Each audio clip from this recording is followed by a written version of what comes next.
Fala galera, bom dia, boa tarde, boa noite, e como é que vocês estão?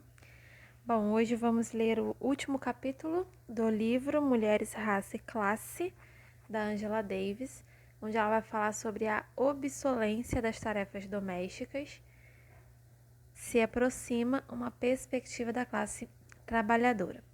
Antes de iniciarmos a leitura, eu peço que você curta, comenta, compartilha, se inscreve no canal, caso ainda não seja inscrito, e me segue lá no Instagram, Suelen underline, Suelen underline, Dantas com 2 T's, tá bom? Bom, então vamos à leitura do último capítulo. A obsolência das tarefas domésticas se aproxima uma perspectiva da classe trabalhadora.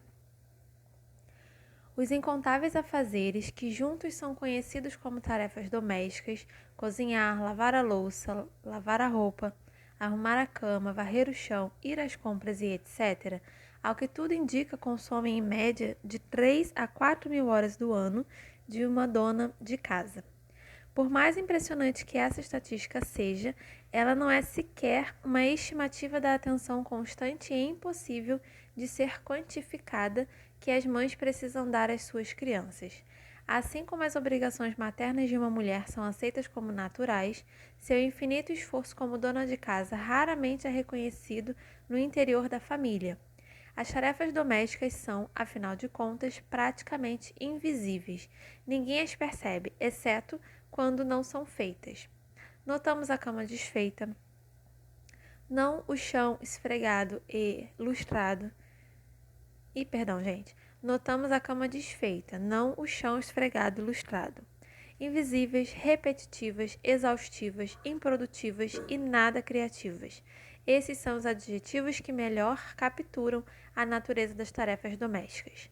A nova consciência associada ao movimento de mulheres contemporâneo encorajou um número crescente de mulheres a reivindicar que seus companheiros ofereçam algum auxílio nesse trabalho penoso.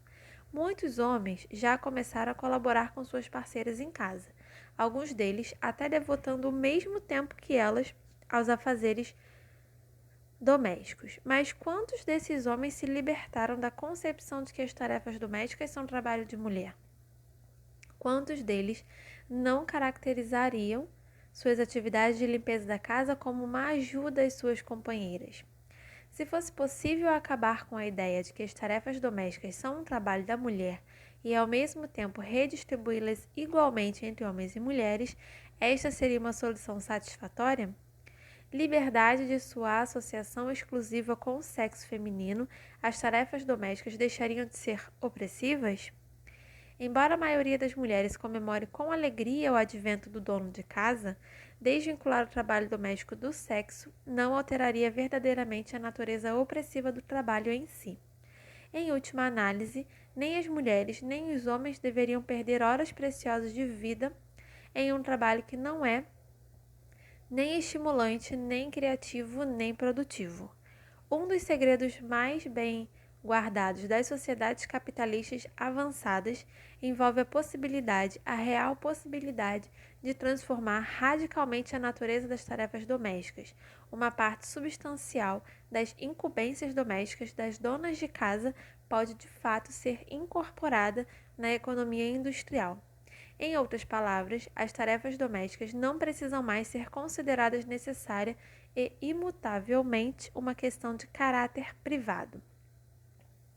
Equipes treinadas e bem pagas de trabalhadoras e trabalhadores, indo de casa em casa, operando máquinas de limpeza de alta tecnologia, poderiam realizar de forma rápida e eficiente o que a dona de casa atual faz de modo tão árduo e primitivo. Por que um manto de silêncio cobre essa possibilidade de redefinir radicalmente a natureza do trabalho doméstico? Por que a economia capitalista é estruturalmente hostil à industrialização das tarefas domésticas?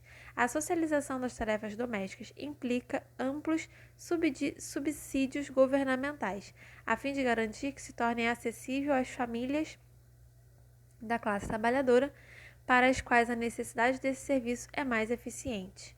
Uma vez que, em termos de lucro, o resultado seria pequeno, a industrialização das tarefas domésticas, como todas as iniciativas que não geram lucro, é uma anátema para a economia capitalista.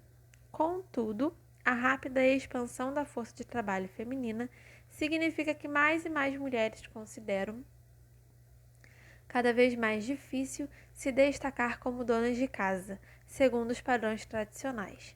Em outras palavras, a industrialização das tarefas domésticas, junto com sua socialização, está se tornando uma necessidade social concreta.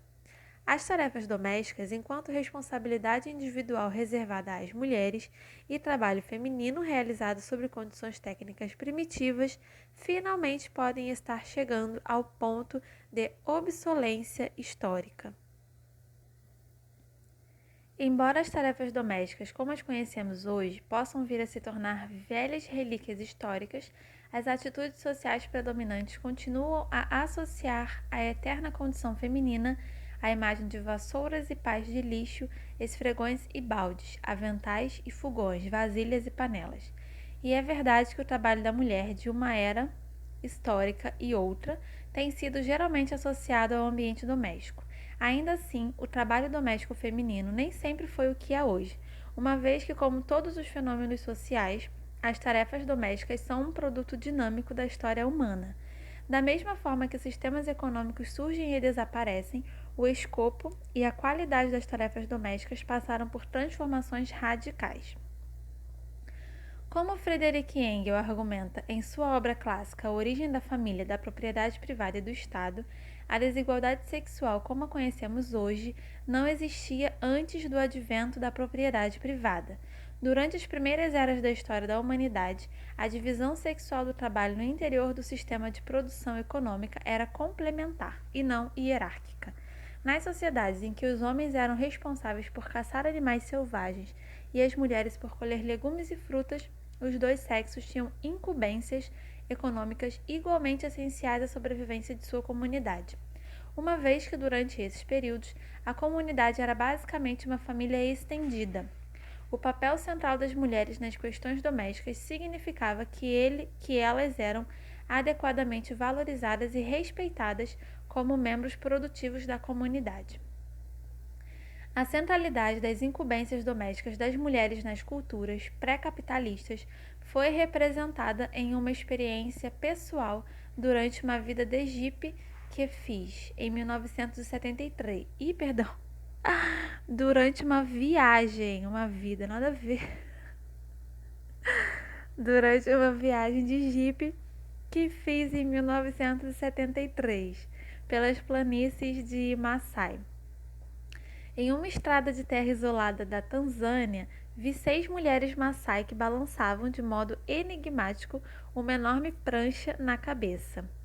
Como minhas amigas tanzanianas explicaram, essas mulheres provavelmente estavam transportando o telhado de uma casa para um novo vilarejo em construção.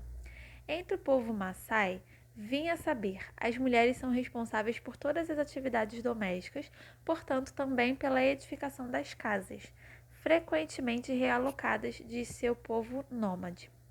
As tarefas domésticas no que diz respeito às mulheres Maasai supõem não apenas cozinhar, limpar, cuidar das crianças, costurar e etc., mas também a construção da casa em si. Que doideira!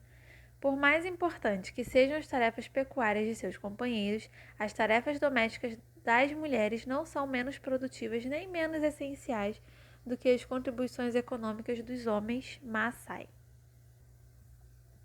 Na economia nômade e pré-capitalista dos Maasai, o trabalho doméstico das mulheres é tão essencial quanto a criação de gado realizada pelos homens. Em termos de produtividade, elas gozam de um prestígio social igualmente importante. Nas sociedades capitalistas avançadas, por outro lado, o trabalho doméstico, orientado pela ideia de servir e realizar pelas donas de casa, que raramente produzem algo tangível com seu trabalho, diminui o prestígio social das mulheres em geral. No fim das contas, a dona de casa, de acordo com a ideologia burguesa, é simplesmente a serva de seu marido para a vida toda. A origem da noção burguesa de que a mulher é a eterna serva do homem carrega em si um enredo revelador. Na relativamente breve trajetória dos Estados Unidos, a dona de casa, enquanto produto histórico acabado, existe há pouco mais de um século. Durante o período colonial, as tarefas domésticas eram totalmente diferentes da rotina de trabalho diária da dona de casa nos Estados Unidos de hoje. O trabalho da mulher começava,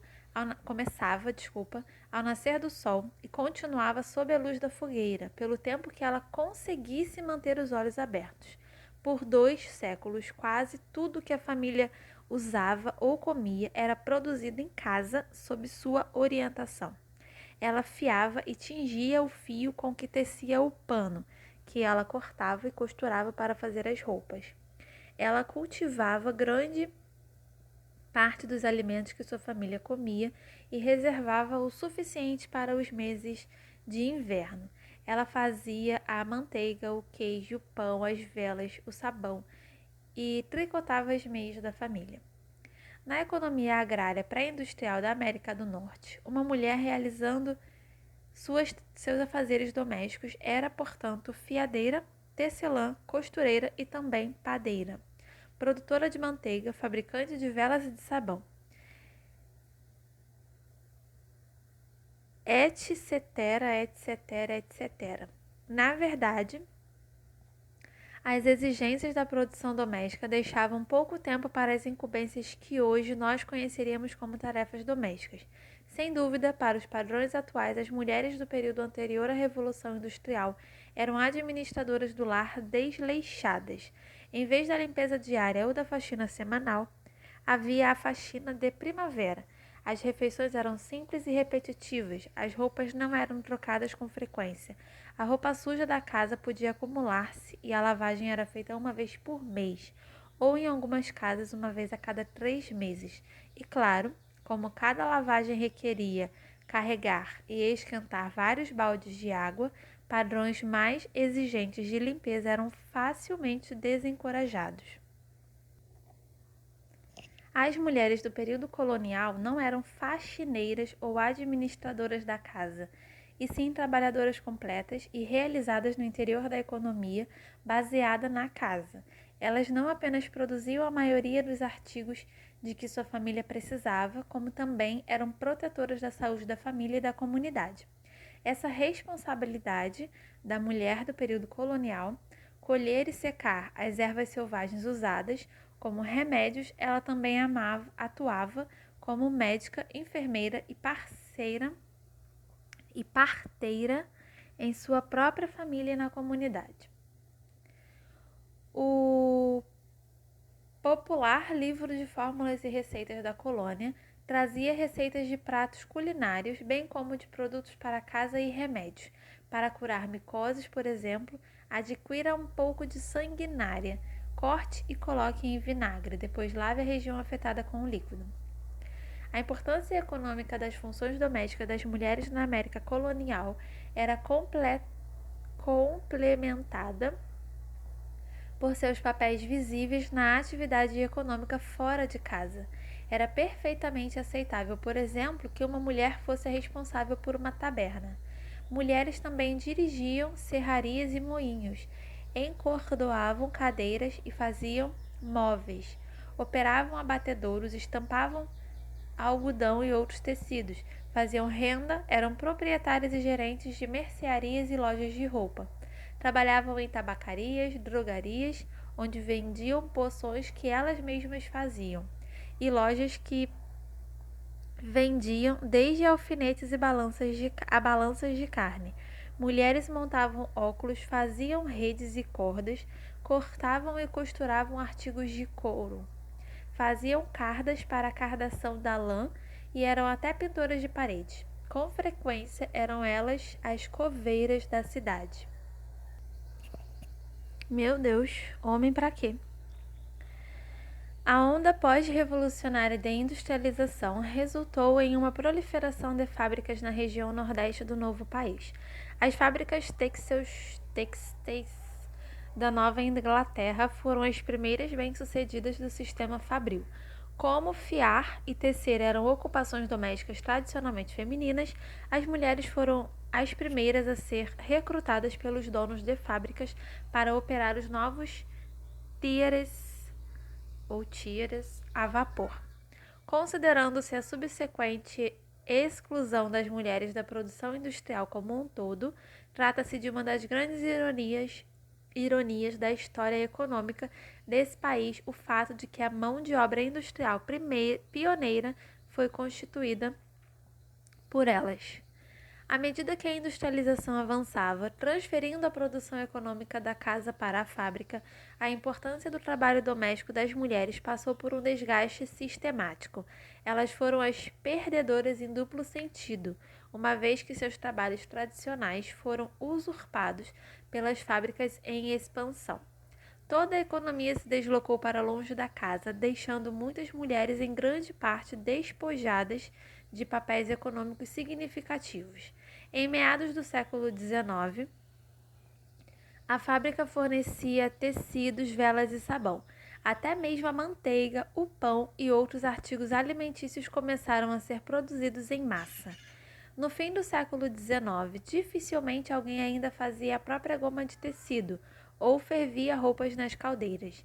Nas cidades, as mulheres compravam prontos o pão e pelo menos as roupas de baixo. Mandavam suas crianças para as escolas e provavelmente algumas roupas para as lavanderias e discutiam as vantagens da comida enlatada. A indústria havia seguido seu fluxo e deixado encostados o tear no sótão e a caldeira de sabão no galpão. À medida que o capitalismo industrial se aproximava de sua consolidação, a clivagem entre a nova esfera econômica e a velha economia familiar se tornava mais rigorosa.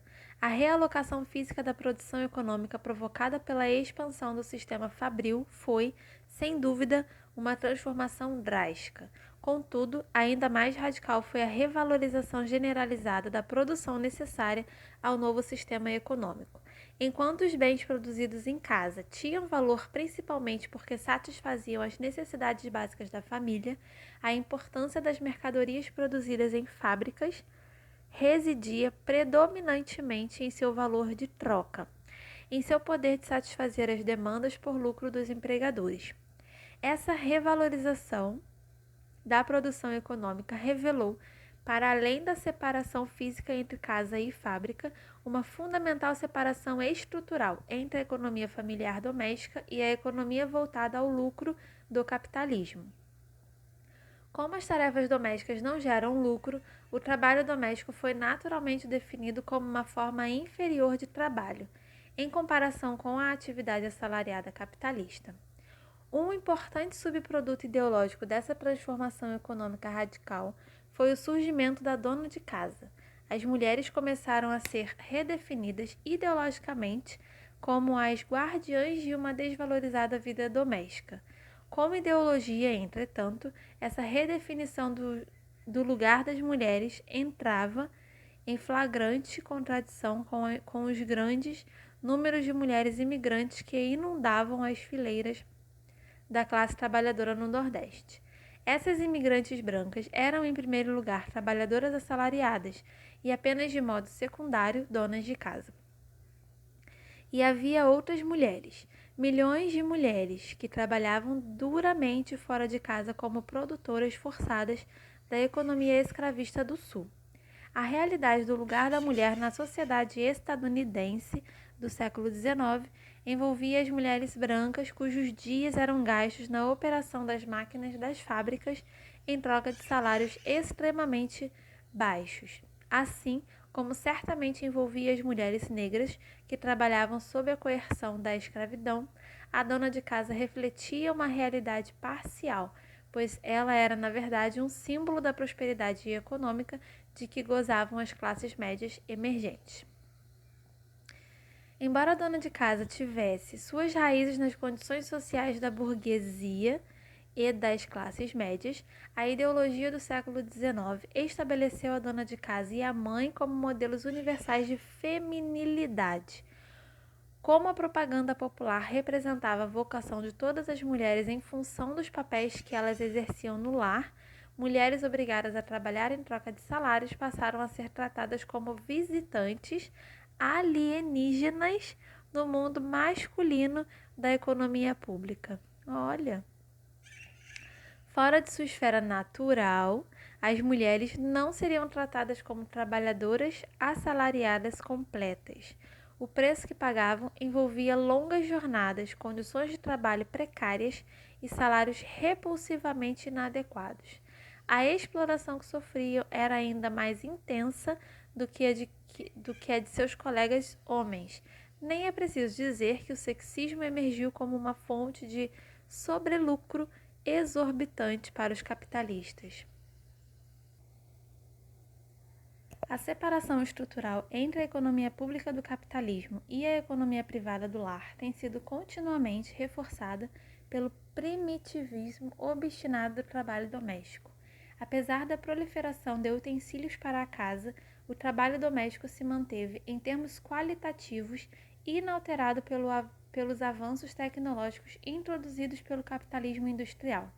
As tarefas domésticas ainda consomem milhares de horas do ano, típico de uma dona de casa. Em 1903, Charlotte Perkins Gilman propôs uma definição de trabalho doméstico para refletir as revoluções que haviam transformado a estrutura e o teor das tarefas domésticas nos Estados Unidos. A expressão trabalho doméstico não se aplica a um tipo específico de trabalho, mas a certo grau de trabalho, um estado de desenvolvimento pelo qual todos os tipos de trabalho passam. Todas as indústrias foram uma vez domésticas, ou seja, foram realizadas em casa e no interesse da família. Todas as indústrias, desde aquele período remoto, ascenderam a graus mais elevados, exceto uma ou duas que nunca saíram de seu grau primitivo. O lar, sustenta Gilman, não se desenvolveu na proporção de nossas outras instituições. A economia do lar revela a manutenção de indústrias primitivas na moderna comunidade industrial e o confinamento das mulheres nessas indústrias e em sua limitada área de expressão. As tarefas domésticas, Gilman insiste, desvirtuam a humanidade das mulheres. Ela é feminina mais do que o suficiente, como o homem é masculino mais do que o suficiente.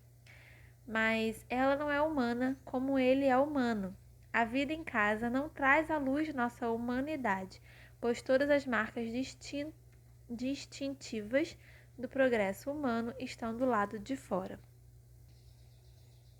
A verdade da afirmação de Gilman é corroborada pela experiência histórica das mulheres negras dos Estados Unidos.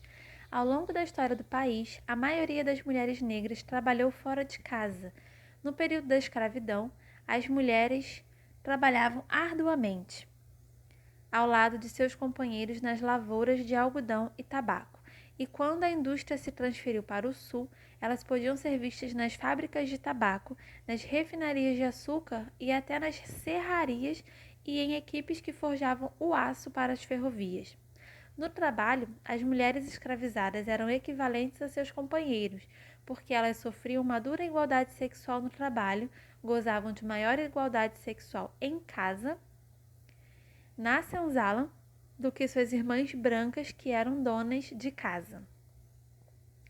Como consequência direta de seu trabalho fora de casa, tanto como mulheres livres quanto como escravas, as mulheres negras nunca tiveram como foco central de sua vida as tarefas domésticas.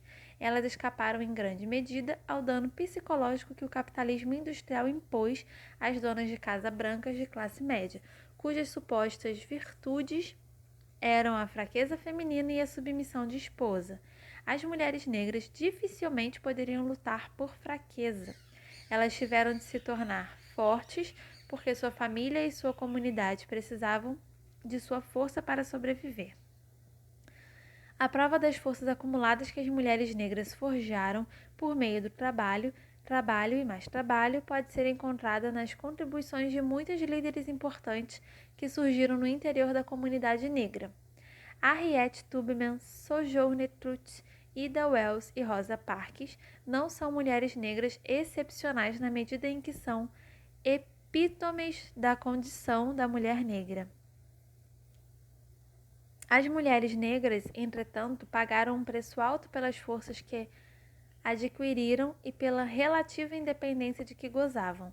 Embora raramente tenham sido apenas donas de casa, elas sempre realizaram tarefas domésticas. Dessa forma, carregaram o fardo duplo do trabalho assalariado e das tarefas domésticas.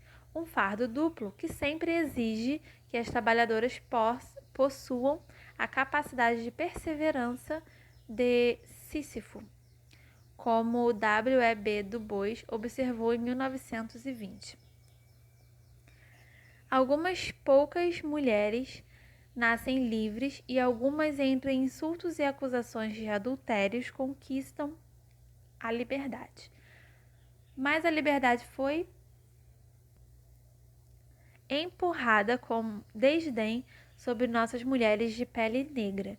Com aquela liberdade, elas estão comprando uma independência sem limites e tão valiosa quanto o preço que pagaram por ela. E no fim, cada insulto e lamento terão valido a pena. Assim como seus companheiros, as mulheres negras trabalharam até não poder mais. Assim como seus companheiros, elas assumiram a responsabilidade de provedoras da família.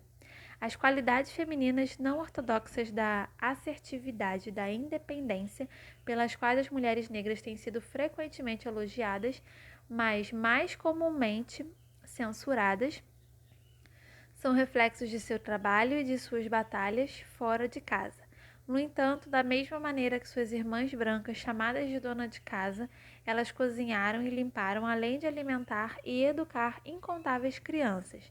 E ao contrário das donas de casa brancas, que aprenderam a se apoiar no marido para ter segurança econômica, as esposas e mães negras, geralmente também trabalhadoras, raramente puderam dispor de tempo e energia para se tornar especialistas na vida doméstica.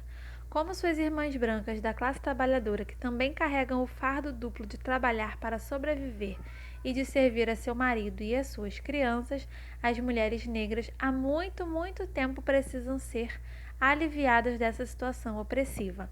Hoje, para as mulheres negras e para todas as suas irmãs da classe trabalhadora, a noção de que o fardo das tarefas domésticas e do cuidado com as crianças pode ser tirado de seus ombros e dividido com a sociedade contém um dos segredos radicais da libertação feminina. O cuidado das crianças deve ser socializado, a preparação das refeições deve ser socializada, as tarefas domésticas devem ser industrializadas e todos esses serviços devem estar prontamente acessíveis à classe trabalhadora. A insuficiência, se não a ausência, de uma discussão pública sobre a viabilidade de transformar as tarefas domésticas em algo socialmente possível é um testemunho dos poderes ofuscantes da ideologia burguesa. O caso não é que o papel doméstico das mulheres não tem recebido nenhuma atenção.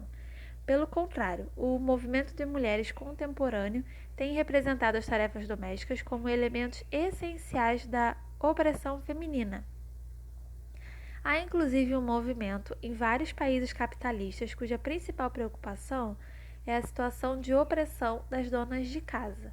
Após chegar à conclusão de que as tarefas domésticas são degradantes e opressivas, principalmente porque constituem trabalho não remunerado, esse movimento lançou a reivindicação por salários, um pagamento semanal do governo.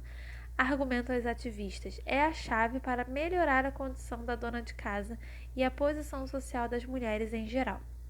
O movimento pela remuneração das tarefas domésticas teve origem na Itália, onde um primeiro protesto público foi realizado em março de 1974, dirigindo-se à multidão reunida no distrito de Mestre. Uma das oradoras declarou: metade da população mundial não é remunerada. Essa é a maior contradição Essa é a maior contradição de classe de todas. E essa é a nossa luta pela remuneração das tarefas domésticas. É a reivindicação estratégica. Neste momento, é a reivindicação mais revolucionária para toda a classe trabalhadora. Se vencermos, a classe vence. Se perdermos, a classe perde. De acordo com a estratégia desse movimento, A remuneração contém a chave para a emancipação das donas de casa e a reivindicação em si é representada como foco central da campanha pela libertação feminina em geral. Além disso, a luta das donas de casa por remuneração é posta como a questão central de todo o movimento da classe trabalhadora.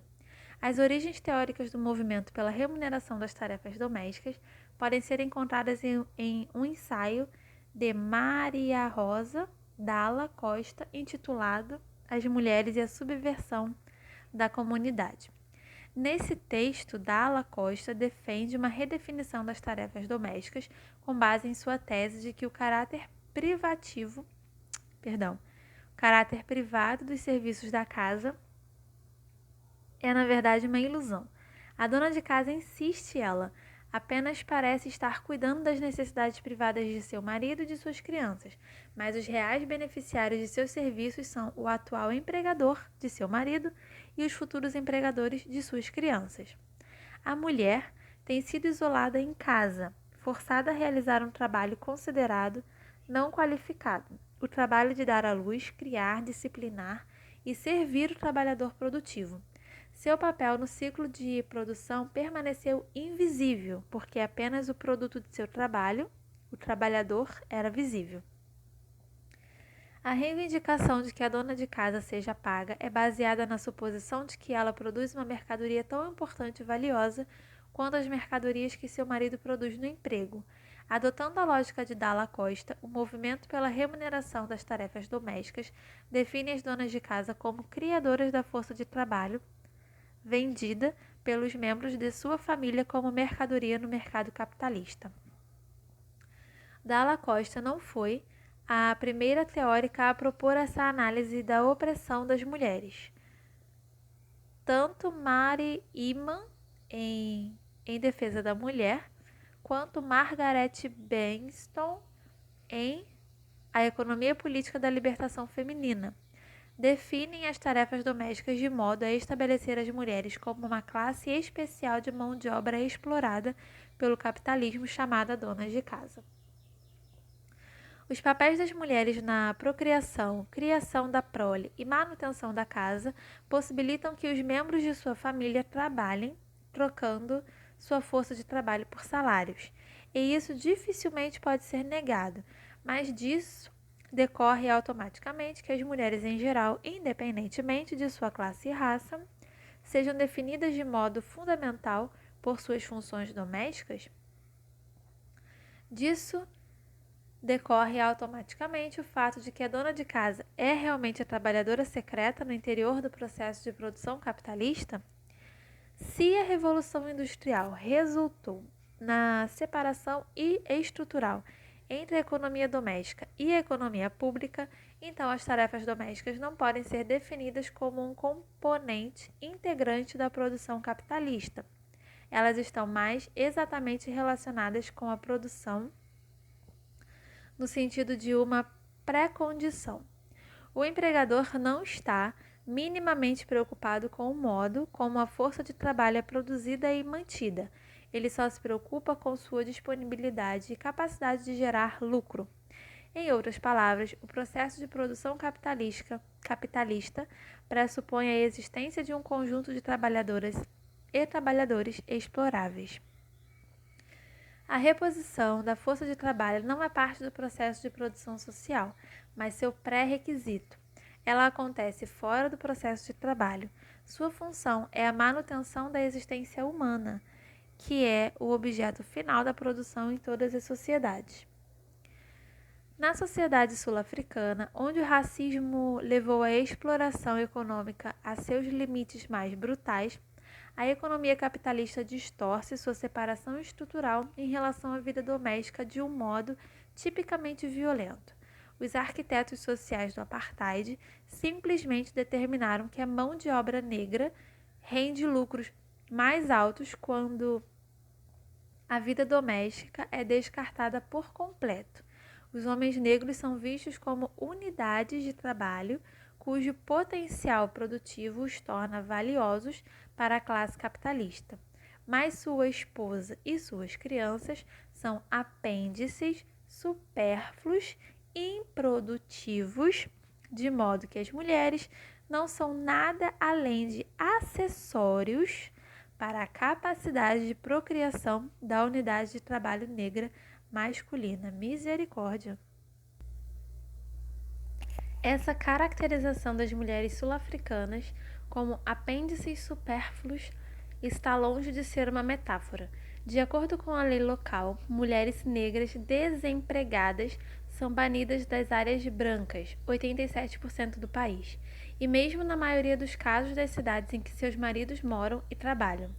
A vida doméstica da população negra nos centros industriais da África do Sul é vista pelas pessoas partidárias do apartheid como supérflua e não lucrativa, mas também é vista como uma ameaça. Representantes do governo reconhecem o papel das mulheres na economia doméstica e temem que sua presença nas cidades leve à formação de uma população negra com taxas de crescimento relativamente constantes. A consolidação das famílias sul-africanas nas cidades industrializadas é entendida como uma ameaça porque a vida doméstica pode se tornar a base para um nível intensificado de resistência contra o apartheid.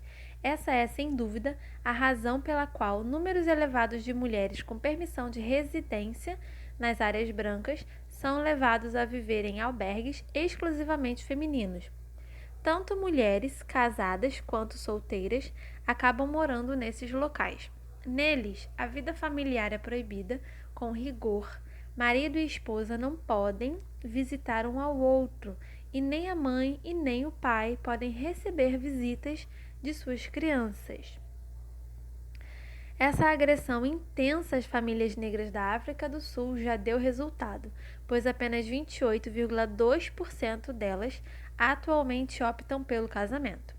Por causa da conveniência econômica e da segurança política, o apartheid está corroendo, com a aparente intenção de destruir, a própria tessitura da vida doméstica da população negra.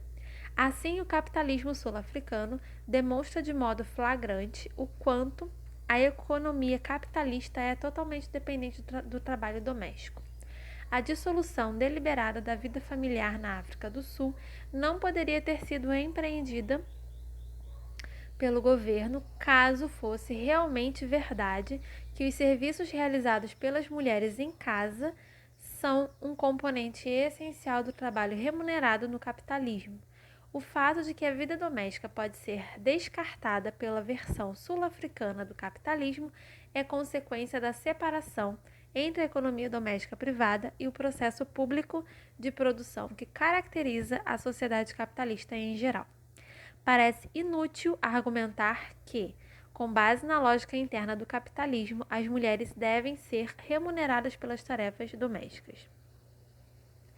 Admitindo que a teoria subjacente à reivindicação por salários seja irremediavelmente falha, não seria politicamente desejável insistir, mesmo assim, na proposta de que as donas de casa sejam remuneradas? Não seria possível invocar um imperativo moral para o direito das mulheres de receber uma remuneração pelas horas dedicadas às tarefas domésticas? A ideia de um pagamento para as donas de casa provavelmente soaria bastante atraente a muitas mulheres, mas é possível que a atração durasse pouco, pois quantas dessas mulheres teriam o desejo real de se reconciliar com incumbências domésticas debilitantes e intermináveis em troca de um salário? Poderia um salário alterar o fato de que, como disse Lenin, as insignificantes e mesquinhas tarefas domésticas esmagam, estrangulam, embrutecem e humilham a mulher? Aprisionam-na à cozinha e ao quarto das crianças e desperdiçam seu trabalho em uma lida brutalmente improdutiva, insignificante, exasperante, embrutecedora e esmagadora? Seria como se os pagamentos feitos pelos governos às donas de casa acabassem por legitimar ainda mais essa escravidão doméstica. O fato de que as mulheres beneficiárias de programas de assistência social raramente tenham reivindicado uma compensação por se encarregar das tarefas da casa não é uma crítica implícita ao movimento pela remuneração das tarefas domésticas? O slogan, que articula a alternativa imediata ao sistema desumanizador do bem-estar social, frequentemente proposta por elas, não é remuneração pelas tarefas domésticas, mas sim renda anual garantida para todas as pessoas. Entretanto, o que elas desejam no longo prazo é emprego e creches públicas acessíveis. A garantia de uma renda anual funciona, portanto, como o seguro-desemprego, até que sejam criados mais empregos com salários adequados, juntamente com um sistema de creches subsidiado. As experiências de outro grupo de mulheres revelam o caráter problemático da estratégia da remuneração das tarefas domésticas. Faxineiras, empregadas domésticas, arrumadeiras, são essas as mulheres que sabem, melhor do que ninguém, o que significa ser remunerada pelas tarefas domésticas. Sua situação trágica é brilhantemente captada pelo filme de Ousmane, intitulado A Negra D. A personagem principal é uma jovem senegalesa que, depois de procurar emprego, se torna preceptora de uma família francesa que vive em Dakar. Quando a família volta para a França, ela a acompanha entusiasmada. Entretanto, uma vez na França, ela descobre que será responsável não só por cuidar das crianças, mas por cozinhar, limpar, lavar e todos os outros afazeres domésticos. Em pouco tempo, seu entusiasmo inicial cede lugar à depressão. Uma depressão tão profunda que ela recusa o salário que a família oferece. A remuneração não pode compensar sua situação análoga à escravidão. Sem recursos para voltar ao Senegal, ela fica tão tomada pelo desespero que escolhe se suicidar para não viver por tempo indefinido o destino de cozinhar, varrer, tirar o pó e esfregar. Meu Deus. Nos Estados Unidos, as mulheres de minorias étnicas, especialmente as negras, têm sido remuneradas por tarefas domésticas há incontáveis décadas. Até hoje, né? Em 1910, quando mais da metade de todas as mulheres negras trabalhava fora de casa, 1/3 delas era contratado como trabalhadoras domésticas remuneradas. Em 1920, mais de metade era de serviçais domésticas, e em 1930, a proporção havia crescido para 3 em cada 5. Uma das consequências das enormes mudanças na contratação de mulheres durante a Segunda Guerra Mundial foi uma queda muito bem-vinda no número de trabalhadoras domésticas negras. Ainda assim, em 1960, 1/3 de todas as mulheres negras que estavam empregadas continuava preso às suas ocupações tradicionais. A proporção de trabalhadoras domésticas negras entrou em queda definitiva apenas quando os cargos administrativos se tornaram mais acessíveis às mulheres negras. Hoje, esse número gira em torno de 13%. As enervantes obrigações domésticas das mulheres em geral oferecem uma flagrante evidência do poder do sexismo. Devido à intrusão adicional do racismo, um vasto número de mulheres negras teve de cumprir as tarefas de sua própria casa e também os afazeres domésticos de outras mulheres, e com frequência as exigências do emprego na casa de uma mulher branca forçavam a trabalhadora doméstica a negligenciar sua própria casa e até mesmo suas próprias crianças. Isso acontece até hoje, né, gente? Enquanto empregadas remuneradas, elas eram convocadas a ser mães e esposas substitutas em milhões de casas de famílias brancas. Durante os mais de 50 anos de esforços para se organizarem, as trabalhadoras domésticas tentaram redefinir seu trabalho, rejeitando o papel de dona de casa substituta. As obrigações da dona de casa são intermináveis e indefinidas. A primeira reivindicação das trabalhadoras domésticas foi o delineamento nítido do trabalho a ser realizado por elas. O próprio nome de um dos maiores sindicatos atuais de trabalhadoras domésticas, Técnicas Domésticas dos Estados Unidos, enfatiza sua recusa da função de donas de casa substitutas, cujo trabalho é realizar apenas as tarefas domésticas. Entre muitas aspas. Enquanto as trabalhadoras domésticas permanecerem À sombra da dona de casa, continuarão a receber remunerações que mais se aproximam das mesadas da dona de casa do que do salário de uma trabalhadora.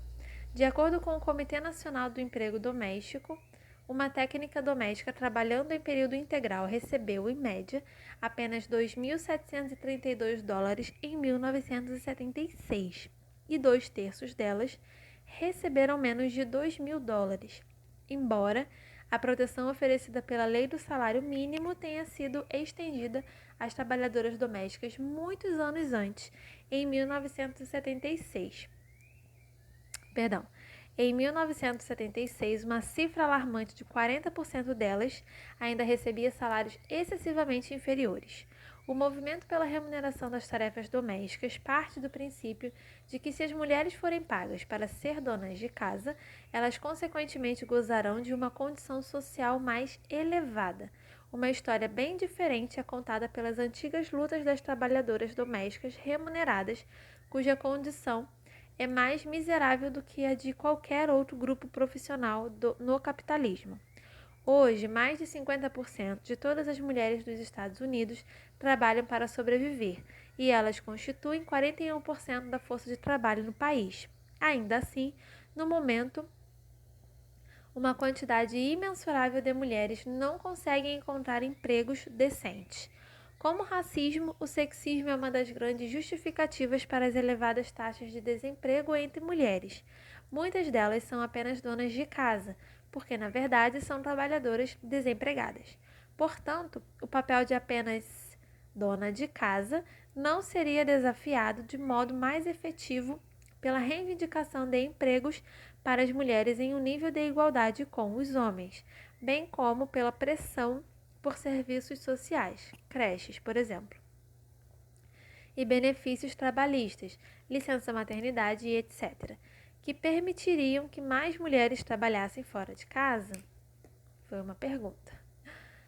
O movimento pela remuneração das tarefas domésticas desencoraja as mulheres de procurar empregos fora de casa, argumentando que a escravidão a uma linha de montagem não é libertação da escravidão a uma pia de cozinha. Entretanto, as porta-vozes da campanha insistem que não defendem o aprisionamento contínuo das mulheres no ambiente isolado de sua casa. Elas alegam que, embora se recusem a trabalhar no mercado capitalista em si, não desejam atribuir às mulheres a responsabilidade permanente pelas tarefas domésticas, como diz uma representante do movimento nos Estados Unidos. Não estamos interessadas em tornar nosso trabalho mais eficiente ou mais produtivo para o capital. Estamos interessadas em reduzir nosso trabalho e, em última instância, em recusá-lo completamente. Mas enquanto trabalhamos em casa de graça, ninguém se importa verdadeiramente com o quanto e por quanto tempo trabalhamos. O capital só introduz novas tecnologias para cortar os custos de produção depois que a classe trabalhadora obtém ganhos salariais. Apenas se fizermos nosso trabalho ter um custo, isso é, apenas se tornarmos pouco econômico, o capital descobrirá a tecnologia para reduzi-lo. No momento atual, com frequência temos de trabalhar fora, em dupla jornada, para conseguir comprar uma lavadora de louça que poderia reduzir nossas tarefas domésticas. Assim que as mulheres conquistarem o direito de ser pagas por seu trabalho, elas poderão levantar reivindicações por salários mais altos, obrigando assim os capitalistas a promover a industrialização das tarefas domésticas. Seria essa uma estratégia concreta para a libertação feminina ou um sonho irrealizável? Como se espera que as mulheres conduzam a luta inicial pela remuneração? Dalla Costa defende a greve das donas de casa. Devemos rejeitar a casa porque queremos nos unir a outras mulheres, lutar contra todas as situações que pressupõem que as mulheres ficarão em casa. Abandonar a casa já é uma forma de luta, uma vez que os serviços sociais que realizamos ali cessariam de ser realizados nessas condições. Mas se as mulheres saírem de casa, para onde elas irão? Como elas se unirão a outras mulheres? Elas realmente sairão de sua casa motivadas pelo desejo de protestar contra suas tarefas domésticas? Não é muito mais realista convocá-las a sair de casa em busca de empregos fora de casa, ou ao menos a participar de campanhas de massa por empregos decentes para as mulheres? Certo, o trabalho sob as condições do capitalismo é um trabalho embrutecedor. Certo, não é criativo e é alienante. Ainda assim, com tudo isso, permanece o fato de que, se estão empregadas, as mulheres podem se unir às suas irmãs, e inclusive a seus irmãos, a fim de desafiar os capitalistas no local de produção. Como trabalhadoras, como militantes ativas no movimento operário, as mulheres podem gerar o verdadeiro poder de combater aquele que é o sustentáculo e o beneficiário do sexismo, o sistema capitalista monopolista. Se a estratégia de reivindicar remuneração para as tarefas domésticas pouco contribui para propiciar uma solução de longo prazo para o problema da opressão das mulheres, ela também não contribui substancialmente para enfrentar o profundo descontentamento das donas de casa contemporâneas. Estudos sociológicos recentes revelaram que as donas de casa estão mais frustradas com sua vida do que nunca. Quando Anne Oakley realizou entrevista para o seu livro A Sociologia das Tarefas Domésticas, descobriu que mesmo as donas de casa que inicialmente não pareciam incomodadas por suas tarefas domésticas acabaram expressando uma profunda insatisfação. Os comentários a seguir vieram de uma mulher empregada em uma fábrica. Você gosta das tarefas domésticas? Eu não ligo. Acho que não ligo para as tarefas domésticas porque não estou em casa o dia todo. Vou para o trabalho e só faço tarefas domésticas durante metade do dia. Se eu as fizesse o dia inteiro, eu não iria gostar. O trabalho da mulher nunca acaba. Ela sempre está fazendo alguma coisa. Mesmo antes de dormir, você ainda precisa fazer alguma coisa. Esvaziar os cinzeiros, lavar os copos. Você continua trabalhando. É a mesma coisa todo dia. Você não pode dizer que não vai fazer aquilo, porque você tem de fazer. Como preparar uma refeição? Precisa ser feita, porque se você não fizer, as crianças não vão comer. Acho que você se acostuma, você apenas faz automaticamente. Sou muito mais feliz no trabalho do que sou em casa. O que você diria que há de pior em ser dona de casa? Acho que tem dias em que você sente que vai levantar e fazer as mesmas coisas de sempre.